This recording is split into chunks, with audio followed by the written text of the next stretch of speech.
clés. Soyez les bienvenus, voici les titres de votre journal à 22h30. La réforme du collège est loin de faire l'unanimité, difficile à comprendre. D'abord, elle se heurte à une grande opposition. Nous vous expliquerons ce qu'elle contient dans ce journal et nos invités en débattront. En plus de la crise... C'est le sujet qui fâche en ce moment. La réforme du collège, elle doit entrer en vigueur à la rentrée 2016 et changer vraiment le quotidien des élèves et des enseignants. Plus de 150 députés ont carrément demandé aujourd'hui à François Hollande de retirer le projet. Pourquoi cette réforme fait-elle tant réagir? Que prévoit-elle? Explication, Johanna Giglia. La réforme des collèges prévoit plus d'autonomie pour les établissements. Les collèges seraient laissés libres d'organiser 20% de leur emploi du temps, suivant les besoins de leurs élèves, notamment pour la mise en place d'enseignements pratiques interdisciplinaires dès la classe de 5e. Ces enseignements seraient animés conjointement par des professeurs de plusieurs matières, dans des domaines comme le français, l'anglais ou les sciences par exemple. L'objectif de la ministre, casser les barrières entre les disciplines et proposer un apprentissage plus actif. Autre point important de la réforme, l'accompagnement personnalisé pour tous les collégiens. 3 heures de soutien pour les élèves de 6e et 1 heure minimum pour les autres classes. Si la réforme est appliquée à la rentrée 2016, tous les collégiens commenceront une 2e langue vivante dès la 5e. Le texte marquerait la fin des classes européennes et de certaines classes bilingues. Cette refondation du collège dérange. L'apprentissage du latin et du grec serait considéré comme des enseignements de complément. Certains craignent leur disparition. Les opposants reprochent aussi à la ministre de négliger l'histoire de France dans sa réforme. Enfin, pour d'autres, c'est la trop grande autonomie laissée aux établissements qui pose problème. Bonsoir Claudie Payette, merci d'être avec nous. Vous êtes secrétaire nationale du SGEN CFDT. Bonsoir Loïs Bonneau, professeur de lettres. Pourquoi est-ce qu'on n'arrive pas à mettre les gens d'accord au sujet d'une réforme dans l'éducation nationale? C'est toujours compliqué, Loïs Bonneau. Il y a 2 camps dans l'éducation nationale, mais tout le monde est d'accord sur le constat. Mais personne n'est d'accord sur la voie à suivre. Et actuellement, on va dans la mauvaise voie, celle qu'on suit d'ailleurs depuis déjà très longtemps, en fait, puisqu'on est arrivé à constater qu'on a une école encore plus inégalitaire aujourd'hui qu'il y a 20 ou 30 ans, ce qui est incroyable. Parce mais l'objectif de cette réforme, pardon de vous couper, mais pour Najat Vallaud-Belkacem et le gouvernement, c'est une école plus égalitaire, justement. Bien sûr, tout le monde a cet objectif, même ceux qu'on appelle les conservateurs.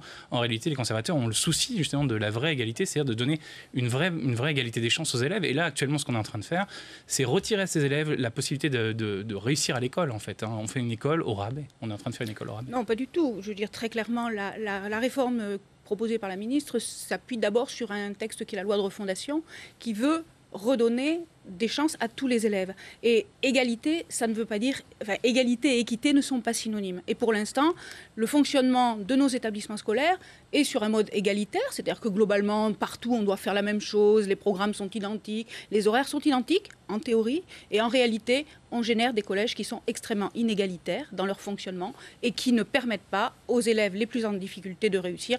La preuve, c'est le nombre d'élèves qui sortent sans solution, 11% d'une classe d'âge. Je voudrais comprendre quel est votre point de désaccord, Loïs Bonneau. On n'est pas d'accord parce que certains pensent que finalement c'est la façon d'enseigner qui pose problème aujourd'hui. On dit que l'école ennuie. Alors si c'est le cas, s'il faut mettre en place des enseignements pratiques interdisciplinaires, je n'ose même pas imaginer comment je vais expliquer ça aux parents, ce que ça peut être. Si c'est ça qui pose problème, s'il faut supprimer les cours, faisons ça pour tous les cours.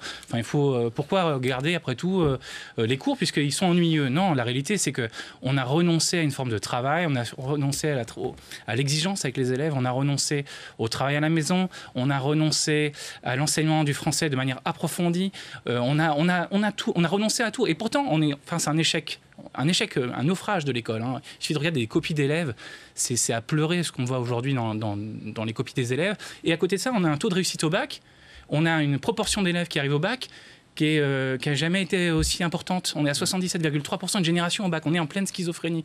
Un système qui échoue et qui réussit en même temps. Comment c'est possible? Vous répondez quoi à ça? Non, le collège échoue tout simplement parce qu'il n'arrive pas à donner à tous les élèves la capacité d'atteindre les objectifs prioritaires du collège. Ce qui change aujourd'hui dans la réforme qui est proposée par la ministre, c'est qu'il y a à la fois une réforme organisationnelle pour donner plus de marge d'autonomie, plus de marge d'initiative aux équipes enseignantes pour effectivement mettre en œuvre des enseignements, alors que ce soit les EPI, comme l'a dit mon collègue, ou aussi l'accompagnement personnalisé, voire l'organisation différente de la semaine telle qu'on la connaît aujourd'hui. On est quand même dans un saucissonnage assez fort de la semaine scolaire pour les élèves, mais qui, pour l'instant, échoue pour les élèves les plus fragiles, actuellement. Et ce n'est pas, contrairement à ce que dit mon collègue, ce n'est pas parce qu'on a déstructuré ou enlevé les enseignements aux élèves. Aujourd'hui, le collège qu'on a en France est quand même un de ceux qui propose le plus et beaucoup plus d'heures d'enseignement que d'autres. Je voudrais savoir pourquoi vous faites ça de la tête, Loïs Bonneau. Parce que non, c'est pas vrai. On est au plus bas de l'étiage de l'horaire de la République, de l'histoire de la République. On n'a jamais eu aussi peu d'heures d'enseignement en primaire. Je commence par le primaire, parce qu'on traite les problèmes dans l'ordre. Hein. Et en primaire, on n'a jamais eu aussi peu d'heures d'enseignement. Ils n'ont que 24 heures, les enfants, aujourd'hui, en primaire. On n'a jamais eu aussi peu. Et là-dessus, on va retirer l'histoire des arts, on va retirer l'anglais. Ça vous étonne qu'après, on ait des élèves qui aient des difficultés en français, en sortant, qui n'arrivent même pas à lire de façon fluide à l'entrée au collège. Vous dites quoi pour simplifier? Il faut bosser plus? Non, moi ce que je dis, c'est qu'il faut réfléchir, il faut analyser les vrais problèmes, il ne faut pas donner des fausses solutions. Ces EPI, ce sont des fausses solutions. Non seulement elles n'apporteront pas de remède, mais même elles créeront davantage d'inégalités. On n'a pas donné la priorité aux enseignements fondamentaux. Les enseignements fondamentaux sont dans la part du tronc commun, sont importants, et ils sont en plus, pour une fois, pour la première fois, orientés sur quelque chose qui est à la fois cohérent, avec un socle commun, parce qu'on oublie souvent d'en parler, c'est-à-dire le Conseil supérieur des programmes a mis en place, a rénové le socle commun, c'est-à-dire l'essentiel, l'important de ce que l'ensemble des élèves doivent acquérir au collège. Et pour l'instant, on avait d'un côté un socle théorique, des programmes extrêmement divers. Là, il y a une cohérence qui est mise entre chacune d'entre elles, entre l'ensemble de ces prescriptions faites aux élèves, pour les élèves, et qui permettront effectivement de les faire réussir. Est-ce que c'est pas compliqué pour les chefs d'établissement de choisir ce qu'ils vont mettre dans ces EPI? Comment ils vont agencer ce temps avec les enseignants? Excusez-moi, ce ne sont pas aux chefs d'établissement de choisir les EPI, ce sont bien aux équipes pédagogiques de décider collectivement de ce sur quoi ils vont faire porter leur travail collectif, de ce sur quoi ils vont faire porter leur travail collectif dans le cadre des programmes et du socle. Mais le chef d'établissement aura le dernier mot. Alors ça, c'est vous qui le dites. C'est vous qui le dites. Je veux dire, c'est une conception très clairement du fonctionnement des établissements et de la manière dont on travaille en cohérence entre les personnels de direction et les équipes pédagogiques qui est fortement connotée sur le fait que d'un côté, on aurait une administration quelque part bête et omnipotente et de l'autre, des collègues à qui on dicterait tout. Bon, l'interdisciplinarité, nous on a essayé au lycée, on fait déjà ça, des choses comme ça, des enseignements interdisciplinaires, ça ne marche pas, l'accompagnement personnalisé au lycée, ça ne marche pas. Ce sont des solutions qui n'ont pas montré leur efficacité et qu'on va généraliser. On n'arrête pas d'accuser le collège d'être un petit lycée, mais en fait on applique au lycée des méthodes qui sont quasiment universitaires. Vous imaginez de pouvoir croiser des disciplines et pouvoir en retirer un profit intellectuel, ça c'est vrai, c'est éventuellement intéressant pour des élèves des étudiants qui sont en licence, mais des élèves qui sont en 5e, qui n'ont pas encore les fondamentaux, qui ne savent pas encore lire. Comment voulez-vous imaginer qu'ils puissent concilier ensemble différentes matières? On ajoute même dans l'emploi du temps maintenant une nouvelle chose, comme ça un EPI, je doute qu'ils comprennent de quoi il s'agit. Est-ce que les enseignants d'ailleurs sont seulement formés pour ça? Pas du tout.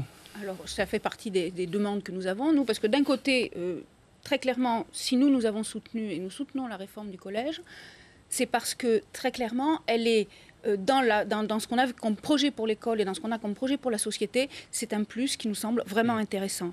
Après, la question des enseignants et de leur formation, c'est un autre point qui est effectivement fondamental. Nous, ce que nous demandons, c'est que pendant les 2 années de préparation de la réforme, il y ait un très fort accompagnement des collègues pour améliorer ce fonctionnement et pour permettre de comprendre comment on peut fonctionner ensemble. Alors ne soyons pas caricatural non plus sur ce que peut être les EPI. Faire travailler des élèves, un groupe avec 2 enseignants sur une thématique qui est croisée, ce n'est pas toujours si compliqué que ça. Merci beaucoup. Merci, pardonnez-moi de vous avoir interrompu. Merci. Mais cette discussion, on pourrait la continuer longtemps et nous la continuerons ici. D'ailleurs, on va suivre ça de près. On rappelle que la réforme entre en vigueur à la rentrée 2016. Merci d'avoir été avec nous ce soir dans Grand Angle. Claude Bartolone est la région Île-de-France, le président de l'Assemblée nationale. Et c'était sur BFM TV. Thibaut Cheminant. Il a plusieurs fois nié vouloir être candidat. C'est finalement au dernier moment que Claude Barthelone annonce être prêt à porter les couleurs du PS pour la région Île-de-France. Je suis à la disposition d'abord dans un premier temps du Parti socialiste et puis après des écologistes et de toute la gauche parce qu'il y aura besoin du rassemblement de tout le monde. Si ma candidature peut permettre le rassemblement, eh bien je la déposerai. Cette annonce, un salut pour l'Élysée.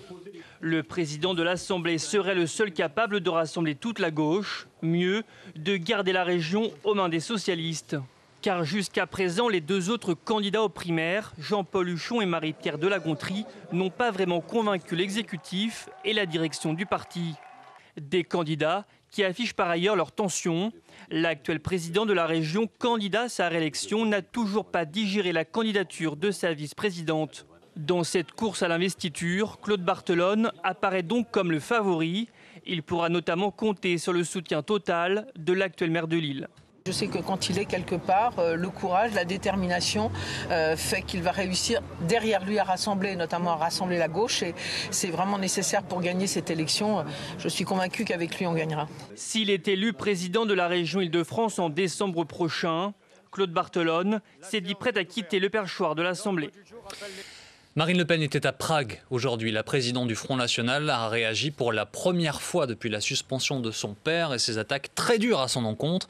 Écoutez, propos recueillis par David Couloum. Jean-Marie Le Pen est libre de faire ce qu'il veut. C'est un citoyen et s'il souhaite monter un autre mouvement, eh bien il le fera.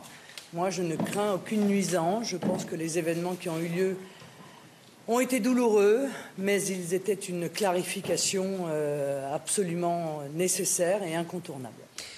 Il y a les affaires internes au Front National, les dissensions familiales ou politiques, mais le FN est aussi menacé par d'autres affaires judiciaires, celles-là, des dossiers dont plusieurs sont aujourd'hui traités par la justice. Explication Fanny Regnault. Nous n'avons strictement rien à nous reprocher dans le processus de financement des élections.